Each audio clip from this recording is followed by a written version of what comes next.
Hello everyone and welcome to Outlook Money's Investment Made Easy webinar series. This episode is spearheaded by LIC Mutual Fund as a part of its investor awareness initiative. I'm Deepika Asthana for Outlook Money and your host for this episode. Usually, milestones afford us a great opportunity to ruminate over the actions of the past and make decisions for the future. And of course, the turn of the year is this one big milestone where it makes us stop and think about what we've done in the year gone by and how we're planning for the future. So much so, even for your investment portfolio, it's a great time to see the investments that you've made and, of course, make plans for your future wealth creation journey, especially using mutual funds. From that perspective, joining me here today is Mr. Nikhil Rungta. Hi, Nikhil. He is the Co-Chief Investment Officer Equities at LIC Mutual Fund. And in today's session, he will be helping us understand how to best or optimally leverage mutual funds as an investment vehicle to create long-term wealth. Hi, Nikhil. Welcome to the episode. Thank you, Deepika. Lovely. So, Nikhil, I think before we get into the nuts and bolts of how to use mutual funds, let's just first get it out there that do mutual funds actually help you in long-term wealth creation? And if yes, of course, how? So, Deepika, I'll just give you a very small, brief story. Sure, please. A young couple in their early 30s, they had big dreams. They wanted to own a house, they wanted to give the best of education to their child, and they wanted to retire happily. What happened was they used to save their money in their saving account, and often they used to put that in FD. Okay. In one of these type of IAP program, they attended a mutual fund seminar. There they realized the benefit of mutual funds. So they started a very small amount SIP, which is systematic investment plans. Yeah. They were in their early 30s. By the time they moved to 50s, not only they were having a house, their child's dream was also fulfilled. Okay. And they accumulated enough wealth for their retirement. Today as well, they are with discipline investing that SIP amount in the mutual fund. What benefited them was whenever they wanted money, there were different types of options in mutual fund like systematic withdrawal plan as well. Okay. Using that, you don't impact your existing portfolio as well, and you get money on a periodic manner. So today, whenever I meet the husband, he says that the advisor who was there in that seminar, one quote of his he still remember, that mutual funds are just the tool. Discipline gives you the result. Wow. Timing the market is not important. Time in the market is more important. Wow, okay. That's words to live by because, the ebbs and flows in the market are such that, like you rightly said, timing the market is a fool's game, honestly. Correct. Right? So thank you for that and thank you for setting the tone. So, Nikhil, as you mentioned, this individual and this family who started their mutual fund journey, but what would your thought process be if somebody was just entering, maybe somebody in their 20s wants to start a wealth creation journey? What should the first few steps look like? What should the process orientation be? So see, if a new investor comes for a wealth creation in the mutual fund, he should first start focusing on his own financial goals. Okay. For what he is saving money, what's his goal, and then he should also look at his risk appetite. Okay. What should be his risk appetite? For a newcomer in the market or as an investor, what we suggest is around 40 to 50% of your allocation should be in different types of assets, basically a multi-asset allocation. Okay. Wherein your money would be distributed across the board like equity, debt, commodities, real estate. Around 30% to 40% should be in diversified equity mutual fund like large cap, mid cap, multi cap, small caps, and around 10 to 15% should be in thematic and sectoral. That type of thing should be good for investor. Of course, more important is why should he not go directly into equities? Because he is into his early 20s, he have just started investing. Better to give that work to a professional who manages these mutual funds and hence should start with mutual funds only. Fantastic, fantastic. So, Nikhil, when you were just talking about this, I think you touched upon something very interesting, right? You spoke about how to spread these investments across different types of mutual funds, right? So from that perspective, can you maybe just talk to us a little bit about asset allocation, its relevance from an investor's perspective, and while you have mentioned a little bit about how to diversify, but some thumb rules maybe around asset allocation. So on the asset allocation side, see, uh, if we talk about an investor, he should get the best of all the worlds. Okay. So multi-asset allocation is something like you are getting a bouquet of investment in a single basket. It gives you the growth of equity, because we know if you are able to give a lot of time to equities, they will definitely create your wealth. Debt and commodities or bullion gives you downside protection or hedge against inflation. Sure. So that is more important. What we are also suggesting is, if you are in your early 20s, then you can allocate higher amount to equities. Once you move near to your goals or near to your retirement age, you should start moving that money toward a safer option, that is basically from riskier assets to non-riskier assets. So to start with, if a person is in his early 20s, he can even go for 100% equity. Okay. So that's the type which we propose generally, depending upon the age of the person and depending upon his financial goal. Of course, more important is, if he needs money in say 1 month or 2 months time, then equity is not suggested. Better to go for a liquid fund or a ultra short term debt fund, because he needs money. Even in equity, we generally suggest that you go for at least 5 years of time horizon, because before that there could be a lot of volatility in the market, and volatility actually is one of the characteristics of the market. You cannot do away with that. So if you give a longer time duration or discipline in the market, that will give you wealth automatically. Okay, perfect. So two things that you just mentioned, and maybe you can address it as two separate questions. One is the thing about discipline, which you said, right? And then when you started this conversation, you started with systematic investment plans. Probably one of the best things to happen to retail investors in India, Yes. right? In terms of how they access the market. So can we just talk a little bit about systematic investment plans, what they are, the benefits, and how maybe our listeners can leverage systematic investment plans? And of course, you also spoke a little bit about risk. And I just wanted to understand, so when we think about asset allocation, we think about risk. We also think about time and goals, right? Time to goals. You mentioned SWP at the beginning. So Right. how can all of these be actually optimally used? So I'll start with systematic Please. investment plan, or SIP, as it's famously known as in India.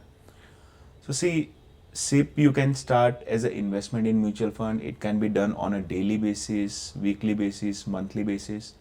This allows you to invest very small amount of money in mutual funds. So with 500 rupees, you can start investment. Wow, okay. What people used to think, like, if I have to invest or I have to take part in the investments in India, then I need to have a big sum of money. Yeah. This SIP is the tool through which a common man can start investing in Indian market. So as low as 100 rupees, going to, discipline part, that is more important. As the advisor in my first story mentioned, mutual funds is just the tool. Discipline is what create wealth. Okay. So you need to be disciplined. What happens with discipline is, rupee cost averaging happens. So whenever market is down, for the same amount of investment, you will get higher number of units of a mutual fund. If the markets are up, you will get lower number of units. So your cost has been averaged. So rupee cost averaging is more important. Second is, if you are disciplined, then your emotional state of affairs are out of that investment. Because see, whenever market falls, what happens is, we think that market will further go down and we should stop investment. True, yes. But if you are part of that SIP plan, then in the down market you are investing. So you are getting higher number of units. Not that common man, neither the common man nor me as a co-CIO, we know that when will market bottom. Yes. It might bottom on that very same day when you have invested.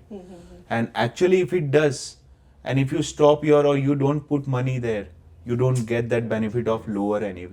Correct, yes. So that is what we are trying to say, that discipline is more important in the market. You keep on investing.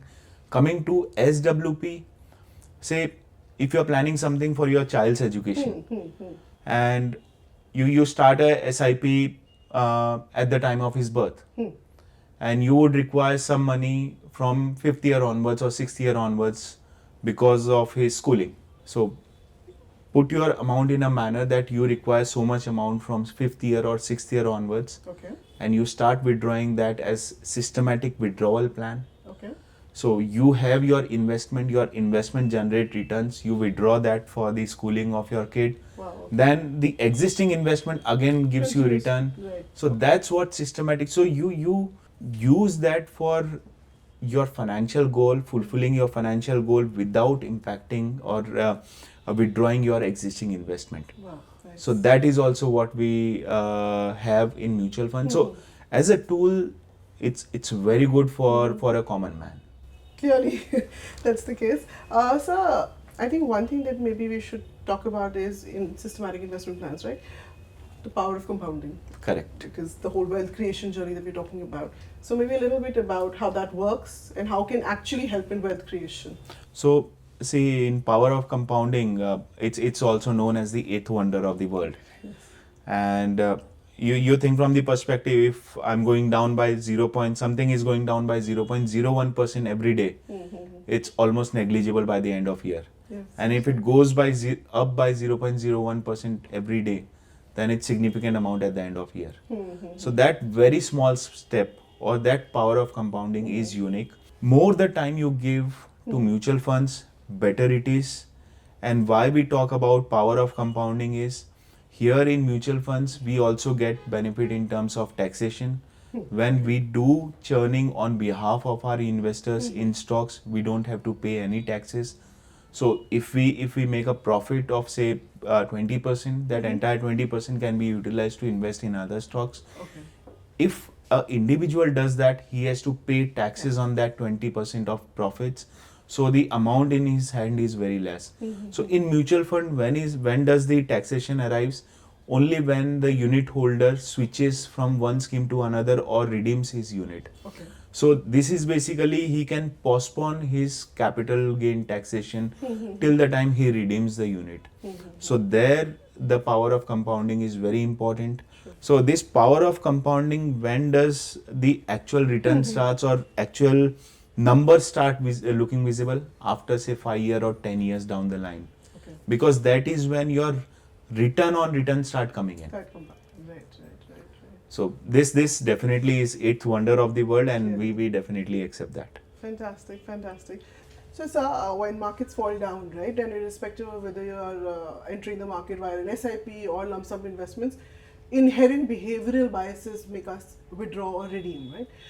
And we know compounding works over the long term. So, from that perspective, what are the benefits of staying invested for the long term?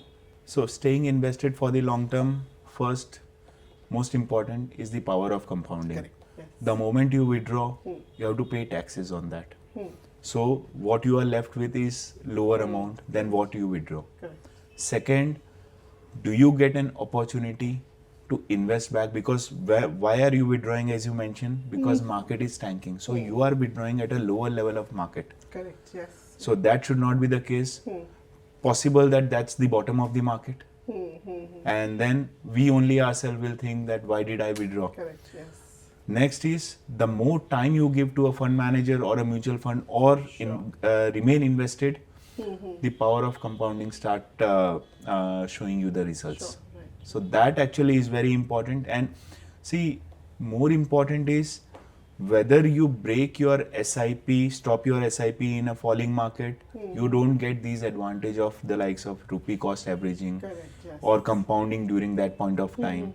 So you'll get units only when the market is high. So number of units would be less. Correct. But when market is low, if you stop that, number of units will not increase, because in the falling market you will get higher number of units, but you are not buying that. And value will not increase. Exactly. So if you start, say, stopping your SIP during a falling market or withdrawing your investments during a falling market, probably we are missing on a lot of things. One, we are withdrawing at a bottom, and we are not getting the benefit of compounding. Well, So more important, one thing which I like to point out is, today our Nifty index is at around 23,500. Right. One of my friend, we were having a discussion at 16,000 market. He said market will tank from here at least by 10%. Below 15,000, I'll invest. Wow. From there, it went to 26,000. Today, it's at 23,500. Wow. Even from here, if the market tanks by 10%, he'll invest at 21,000. So, waiting for that 10%, Correct. I miss that 40% rally. If after my investment, actually market tanks by 10%, what will happen? For the same amount of goal, I'll take one additional year. That's all. To reach that. 12 months extra. If I am unable to invest right now, probably I might miss that 40-50%. Wow. Okay. So better to invest right now. As we say in our investment, the best time to invest was yesterday. The second best time is today. Correct. Absolutely agree. If you stay on the fringes, I think you remain on the fringes itself, right? Yes. And again, coming back to, and at the risk of repeating myself, SIP is a great way then to Exactly. enter the market and leverage this. Perfect. So let's move on to goals then. Short term, medium term, long term. Individuals and households have multiple goals, right? And we spoke about SIP and SWP. STP is another vehicle, right? Correct. So how can individuals shift between equity, debt, closer to their goals, and just optimize this entire thing? See, right now, the earlier question, the market was falling. I get panicked. Should I invest now? Okay. Or should I wait for some time? What I'll do is I'll invest in debt right now. Okay. On a monthly basis, automatically some amount will get transferred from my debt to equity investment. Okay. Systematic transfer plan, because I have money today, so I invested in debt. From there, automatically it's going on a monthly basis or a weekly basis to my equity. So I am getting that benefit. As a layman, as a common man, I was worried about the market. With this, I'm safe. Second point, SIP is for them who gets monthly income or a weekly income, so that they can transfer. Say I'm a businessman, I get lump sum amount, but market is such, I want to do SIP, but I have lump sum. I'll put my lump sum money in debt and automatically STP will be happening. So that's like a SIP through a STP route. Last but not the least, whenever my goals nears, I need to protect my return also. Correct. Because equity markets are volatile. During that time, let me start STP back from equity to debt so that my returns are safer. Safeguarded. So that is what we try to do. More important, nearing the goals, let me try to safeguard almost everything. And the first question, if I am in my 20s when the goals are far away, let me start with 100% equity as well. Okay. So depending upon the time horizon, and if the goals are very near, say 1 month, 3 month, go for liquid or ultra short term. Okay. If it's medium term, say 3 year approximate, go for diversified equities like multi cap or flexi cap funds. If it's 5 year plus, then go for pure diversified equity scheme, something like large cap, mid cap, small cap. So those things definitely is useful. Multi asset allocation is useful for a lump sum guy, because from day one itself his money gets invested in equity, debt, as well as gold and silver. Fantastic. So we have, mutual funds actually have a lot of options, and Sure. with the regulator like SEBI sitting there, he's protecting Well protected, investor yes, day in and out. For sure. That's true. So we spoke a lot about goals, right? And I think in today's time, a big goal that everybody is now talking about is retirement planning. Right? Correct. What are your thoughts on that? When, how should this be worked upon? So I'll start with this. Start early. Save regularly Okay. to live your retirement joyfully. Okay. Well said. So I'll put it this way. Say it depends upon when do you start planning for that. Correct. More important is, as you near to your retirement, you should start allocating more toward debt from equity. But to start with that, see, every year a person should focus on what exactly allocation he does on the debt side, on the equity side, or on the commodity side. One way to do is I do it at home. Like a lot of people say that we do asset allocation at our home. We have gold, we have house in which we live. Okay. and we have direct investment in equities. But what actually happens, the house which we live in, or the gold or jewelry which we wear, Sure. we will never sell them. Sell it. Okay. That's not wealth, that's our asset. Okay. So we talk about asset allocation on the wealth side. Wow. That is what most of the people don't do. That's why we have schemes like multi-asset allocation. So what does that mean? That investor is asking a fund manager to do asset allocation on his behalf. Wow. Okay. So that is what investor does, and more importantly, a investor should start switching between the schemes depending upon or he should start reading on the objectives of the scheme, the risk associated with that. When he starts early, the risk can be high. He can go, what we can check is we have riskometers nowadays. Right. Yes. We have fact sheets. We have SID and KIM of mutual funds of all the schemes available. So a lot of data is available. A lot of transparency is there. So depending upon your financial goals, like the retirement, as you mentioned, start looking at the objective of the scheme and the risk associated with that. You can start early with higher risk. As you tend toward your retirement, move toward lower risk category. Either you do that or let multi-asset allocation do that. Very nice, right? So this is very important, right? Because I think it's true for all of us, right? When we're in our 20s, we feel invincible and we don't really think about 60s mein kya karenge. It's not something on our horizon.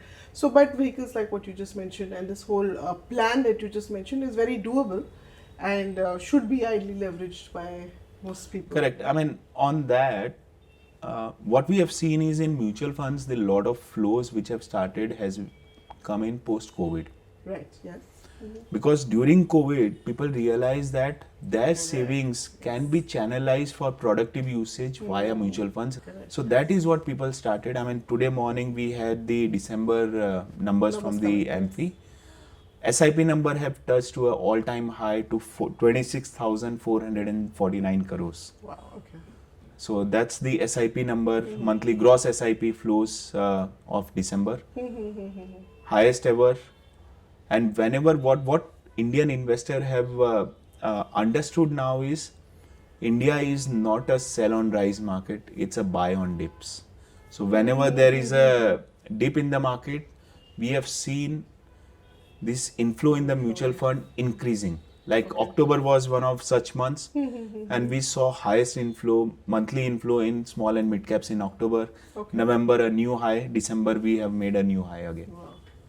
So that's the type of thought process which is changing in the Indian investors as well. And if you look at the household wealth, if I talk about equity and mutual funds, 2023 data in India is just 8% of the total. Of total household savings? Yes. Okay. In US it's 48%. Okay. So we have long way to go. Quite a chasm there. And India as a country have very, very good path going forward, say next couple of decades. Let everyone be part of that story. Very well said, sir, because you're right. I think everybody agrees it's a multi-decadal structural growth story. Correct. Right? And as ordinary Indians, we need to partake in that growth story, and investments through mutual funds is probably a great way to participate in that growth. Lovely. So, anything that sounds so good, is there a flip side? What are the risks of investing in mutual funds? So the risk of investing in mutual fund is you can find out on the riskometer. Okay. There have been, during 2008 crisis, for 6 years continuous, the SIPs which were made during that time were out of the money. Right. They made profit on the 7th year. So when you make some investment, if you don't see profit for 4 years, 5 years or 6 years, you will start panicking. Correct, absolutely. Because what a common man will think, FD would have been better, at least I would have got 6% or 7%. Yeah. So that's the flip side, short-term volatility. But if you are ready to give longer duration to mutual fund, to investments in schemes, it will definitely take care of you. So in our parlance, we generally talk to investors like think mutual fund as your additional child. Okay, interesting. Say you have a 2 child and mutual fund is your 3rd child. when you are retiring at your 60s, leave apart your first and second child, but this This third one- child will take care of you. Wow, okay, that's a nice one. So that is what we generally say. Perfect, perfect. So, anything else that you feel is pertinent for our listeners to understand or to know about mutual funds before they maybe embark on this journey, especially in terms of something that we've not touched upon is also whether you want to do it self, a DIY approach, Yes. or through advisors. So the easy way is we have direct investment plans also, wherein you can go and invest directly from the websites.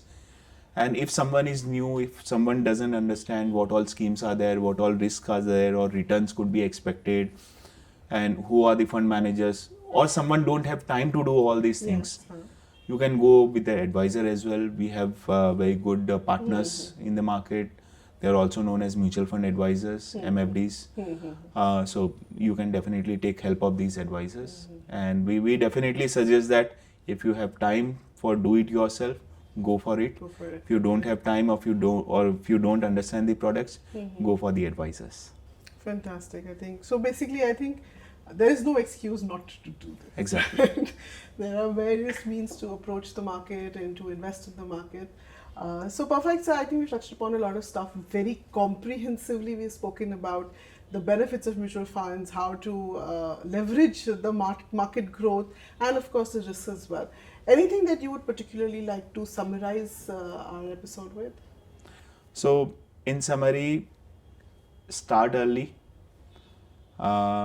stick with discipline, and invest regularly. Perfect. That's Words all. to live by. Thank you, sir. Thank you for being here today. Really appreciate it and hope everybody who's listening in finds something useful to take away from this episode. Thank you. Thank you so much.